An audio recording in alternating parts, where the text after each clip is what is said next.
I almost didn't go out that night. I wish I hadn't. But I did. And what happened next is something I've never been able to fully explain, except for the part at the end. That part I understand perfectly. It was 2017, St. Petersburg, Florida. I was a homebody, always had been. So when my coworker Jenna, younger than me, full of energy, started asking me to go out with her and her friend Meera, I said no, every time. But Jenna was persistent. Weeks of asking, weeks of come on, just once. Finally, I gave in. One night, just to get her off my back. That was my first mistake.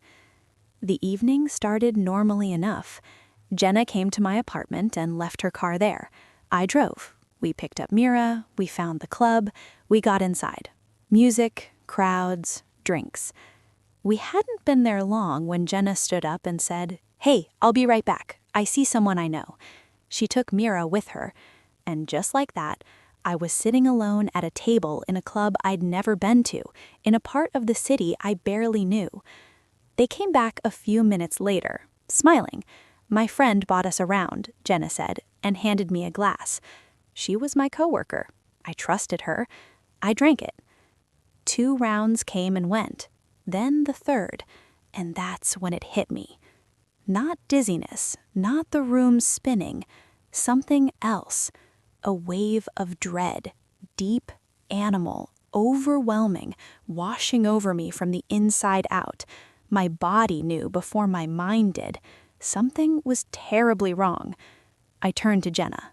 "We have to go," I said, "right now." What happened next, I can only tell you in fragments. I don't remember leaving the club. The first clear memory I have is sitting behind the wheel of my own car outside Meera's apartment complex. I don't know how I got there. I don't know how long I'd been sitting there. Jenna and Meera were talking. I couldn't process the words, but something in their voices, something in the air. My body switched into survival mode. Pure instinct, no thought, no plan. I slammed the car into drive, and I ran. Whatever was in that drink, it was powerful. I'm not a lightweight. 3 club drinks should not have done what this did. But I was completely lost, driving through streets I didn't recognize, mind scrambled, vision wrong, every thought sliding away before I could hold it. I stopped at a red light, and then 2 figures appeared beside my window, and someone started pulling my door open. To this day, I know my car doors lock automatically the moment I put it in gear. I don't know how they got that door open. Seeing those hands on my door cut through the fog just long enough, I hit the gas and I drove. After that, nothing.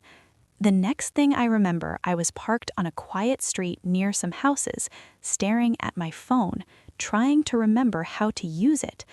The drug made even simple things feel impossible. I sat there, confused, paranoid, alone. Eventually, I convinced myself I was safe enough. I reclined the seat, and I fell into a deep, black sleep. I woke up at 5 a.m. The drug was wearing off.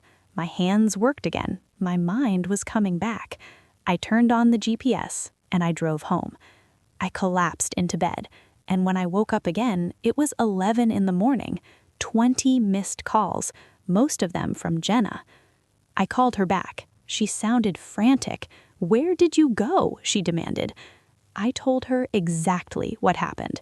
"Your friend spiked my drink," I said. I wasn't going to stick around to find out what came next. Then Jenna said something she didn't think through before she said it. "Those drinks weren't meant for you." That was it. That one sentence, so casual, so unguarded, and it told me everything. She knew. She had always known. Before Jenna came to pick up her car that afternoon, I went outside. I walked around to the driver's side. The plastic casing of the door handle was gone, completely ripped off. With that plastic casing, Whoever was holding on to that handle when I floored it away from that red light had been holding on tight enough to tear it clean off the door. Plastic piece in hand, that was the part that made it real. Not the missing hours, not the fog, not even Jenna's words.